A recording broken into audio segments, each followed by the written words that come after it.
Deuxième position de ce concours du triple saut. Allez, une autre course qu'on attend évidemment énormément, le 110 mètres est masculin. On va voir Ladji Doucouré bien sûr dans quelques secondes. On verra le médaillé d'argent de Pékin, Mayedine Mekissi Benabat, dans quelques minutes sur un 1000 mètres. En attendant, c'est le 110 mètres est masculin avec Ladji au couloir numéro 4. Dans ces cas-là, j'ai bien envie de me taire, ça vous fait des vacances déjà à vous, et puis ça permet au coach de parler, parce que s'il y a une épreuve bien sûr que Renaud Longuèvre peut vous faire vivre mieux que quiconque, c'est bien sûr ce 110 mètres haies. Alors je vais juste vous dire les noms, juste les couloirs, et on va laisser parler Renaud.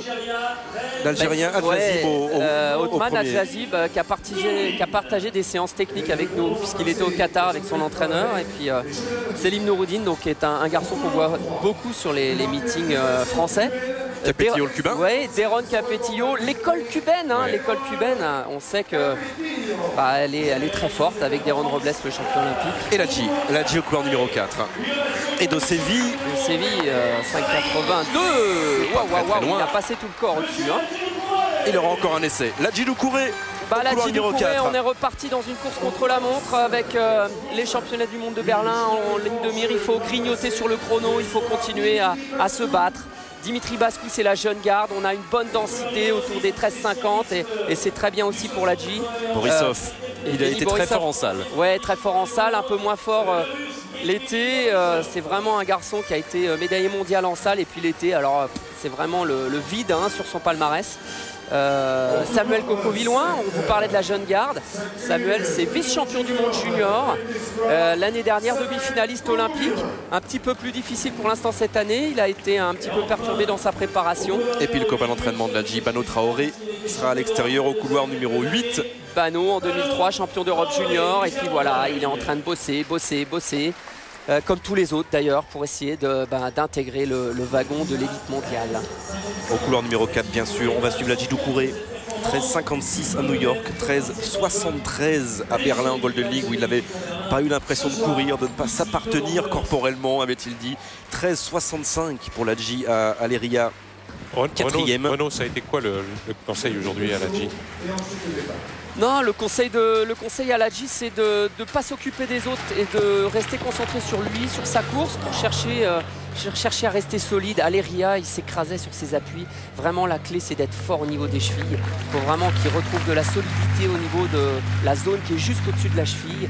Et puis, on va retrouver des temps de contact brefs. Ladji Doucouré qui est sur coussin d'air et qui va vite sur la fin de course. Ce qui n'était pas le cas pour l'instant sur les premières courses. Il est au couloir numéro 4, Ladji Bascou au 5, Bano Traoré au 8, Coco-Villoin au 7 et l'autre d'Airon, pas Robles, mais Capetillo, cubain lui aussi, au couloir numéro 3. C'est très ouvert, c'est une course très très ouverte dont on a envie que s'extrait Ladji. Alors là aussi, un mercredi, il y a eu grosse séance à l'INSEP et j'espère qu'il aura bien récupéré.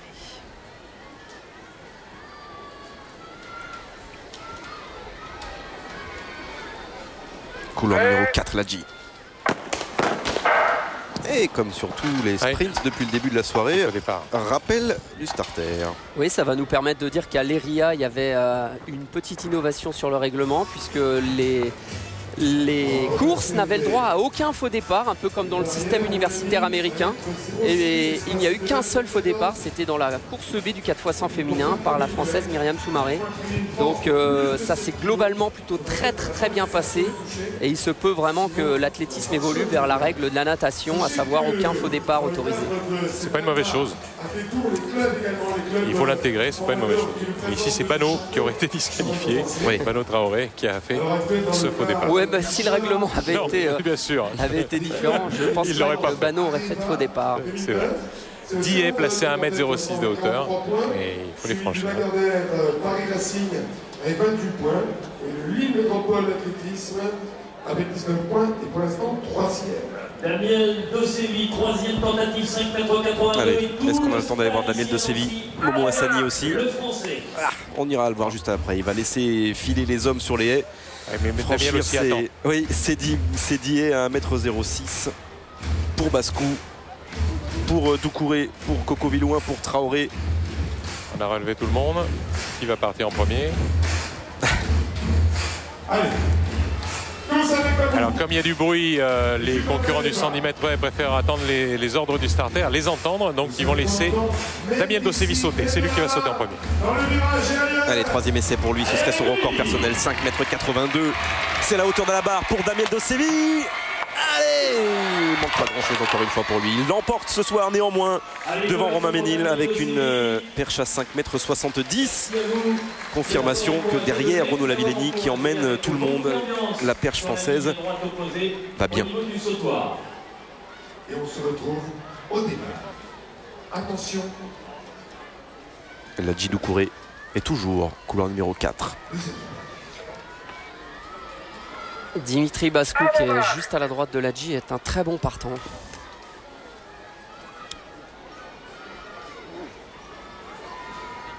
Garçon très explosif qui sort très vite des starts. On vous voit Renaud un petit peu. Faut se relâcher pour tout le monde. Voilà. Complètement relâché le coach Marc. Leslie John regarde la course aussi avec nous. Hein. Je suis concentré sur mon travail, Marc.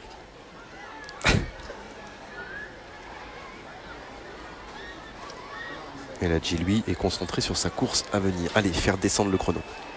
Oh, oh. Et c'est fini tout de suite Ça pour Othman Hadj Lazib. Ouais, l'Algérien. Ouais. Qui avait fait une belle course à Nantes, 13,84. Mais là, 13,67 à Alger, chez lui, au meeting d'Alger. Il avait battu son record personnel, Othman. Et il a tenté. Hein. Et il a tenté d'anticiper, il a trop anticipé. Ah, carton vert. Donc c'est pas pour lui, alors non, ça va être c'est pour les jurys. Donc il n'est pas disqualifié. Ouais. Tiens, on a Leslie qui regarde la course là en ce moment. Leslie, un petit conseil à Ladji, même s'il va pas t'entendre, je sais. Non, mais comme il a dit, se faire plaisir. Je sais qu'il a vraiment envie de se faire plaisir, de descendre les chronos. Et on sait tous qu'il a dit quand il s'éclate, ça va vite tout de suite. Donc je pense que déjà là, il va faire les minima. Je le sens bien pour les minima. Tu le sens bien. 13,55 les minima, Leslie, pour Ladji. 13 secondes 55 ou moins. Et ce serait un billet pour Berlin. Il a fait 13,56 à New York, Ladji. Et bien sûr, il y a quelques années maintenant, mais ça reviendra un jour. 12,97, c'est bien sûr toujours le record de France pour Ladji Doucouré, couloir numéro 4. Mais il n'est pas seul. Ça peut tomber ce soir. Allez, cette fois-ci, pas de faux départ. Il n'est pas parti génialement. Ladji, mais Bascou, comme annoncé par Renaud, est bien parti sur CS. Et maintenant que Ladji peut faire la différence avec Capétillo, ça va se jouer entre les deux hommes. On va regarder le chrono. Ladji sera deuxième ou premier avec le cassé du renard. 13,45. 13,45. Minima assuré pour Ladji. Sourire pour Leslie. Sourire pour Renaud. Le départ n'était pas grandiose. En revanche, derrière, on a retrouvé de belles choses. Et le chrono est bon. 13,44 pour Ladji qui s'impose et qui sera à Berlin. Sourire. Ouais, sourire. Ça moi j'en avais jamais vraiment douté quand même qu'il soit à Berlin. Maintenant, ce que j'observe, c'est que en ce moment, à l'Aria, c'est vraiment très dur sur les fins de course. Et ça a failli partir en vrille et il a fait l'effort. Ce qui me plaît, c'est qu'il a vraiment fait l'effort pour rester solide sur ses chevilles là, dont je vous parlais. À un moment, j'ai craint qu'il s'assoie un petit peu sur ses appuis, mais il s'est battu et c'est bien. Je craignais aussi un problème de récupération avec la grosse séance de mercredi, parce qu'il se plaignait de l'ischio droit. Mais voilà, il a fini plutôt correctement, un peu de marche sur la première, il commence à raser un petit peu la 3, la 4, la 5, c'est un peu trop haut la 6, c'est pas mal la 7, la 8 c'est pas mal, et là vous voyez la cuisse qui s'écrase un petit peu, et donc il vole un peu sur la dernière, et puis il va chercher le cassé. Ben, c'est pas mal. Alors le coach vient d'analyser la course, comment tu l'analyses toi? Pas mal la première partie, je pense que ça j'aurais dû le faire déjà depuis longtemps, et on essaie maintenant, il faut qu'on commence à travailler la fin de course, à partir des 4 dernières, 5 dernières. J'ai du mal à tenir avec le bassin et là, j'ai l'impression que je peux pas, donc je suis obligé d'attendre pour pas faire de faute et de pas lâcher le bout parce que je perds de la vitesse. Mais bon, je sais pas, Renaud va me dire, moi je pense que ça va la première partie, je me freine un peu je crois sur la première, je rentre pas dedans assez. Normalement je dois passer et y aller, mais bon. on commence à peine et ça va aller. Je m'inquiétais pas, c'est 60-45, bon, faut pas s'affoler, c'est que 4-44. Hein. C'est ça, c'est exactement ça. Lui il voit oui, que tu t'as fait ça 8 après 8, 9, 10 hein, sur les 3 dernières. Mais bon, on commence à faire des trucs sympas, ça passait en entraînement, ça passait pas en compétition, donc c'était un peu emmerdant, je vais dire ça comme ça. Mais c'est un peu mieux quand même. Ah, c'est beaucoup mieux. Je commence à faire des choses bien. Quand j'ai voulu accélérer, je suis revenu, mais je tiens pas encore. On va continuer à bosser, on est que bon, début juillet bientôt. Mais... Il y a un peu d'impatience, mais je pense que quand même tu es sur la bonne voie maintenant. Ouais, on est sur la bonne voie. Depuis le départ, Renaud et moi, on a décidé de prendre un chemin différent que celui qu'on avait programmé cette année pour essayer d'être le meilleur à Berlin. On savait que ça allait être un peu dur comme l'année dernière. On a fait ce choix-là. Pour l'instant, on est dedans, même si bon, on a la tête et c'était pas trop ça à un moment. Mais il faut garder confiance et puis on verra. De toute façon, continue à bosser. Demain, je rentre. Gainage et puis voilà.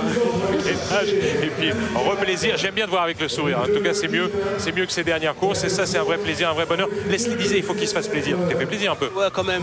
Mais vers la fin, j'ai pas trop envie de rigoler parce que je sentais que le Cubain allait me taper et puis il faudra faire attention à lui aussi. Hein. Et le casser du renard et donc tu termines. Il est encore là. Mais bon, il est pas joli, mais il est encore là. Il est encore là. Merci. La prochaine course, ce sera Marc. Oui, dis-lui que ça va. Lui, il se met à casser à 5 mètres de la ligne alors que Muriel, elle commence à 70 mètres de la ligne. Faut bosser, courir en même temps et puis on verra. Bosser, courir en même temps. Renaud dit que Muriel commence à casser assez loin de la ligne, un peu trop loin d'ailleurs, elle a la tête devant. Toi, ça va un petit peu mieux. Mieux parce que je peux pas, sinon, je fais comme les autres courses, hein. Je fais 73, des chronos comme ça si je casse comme elle, mais ça va arriver, je m'inquiète pas, on est à peu près dans la même période. Donc il faut qu'on fasse de la vitesse spécifique et ça va revenir d'un coup. On l'a en nous. Je vois pas pourquoi il est parti, il reviendrait pas tout simplement. C'est une question de temps et on a un sport à temps, voilà quoi, on a besoin d'être tout le temps là au contact. Alors qu'on sait qu'il faut prendre le temps. Ouais, je m'embrouille en même temps. C'est normal. Merci Ladji.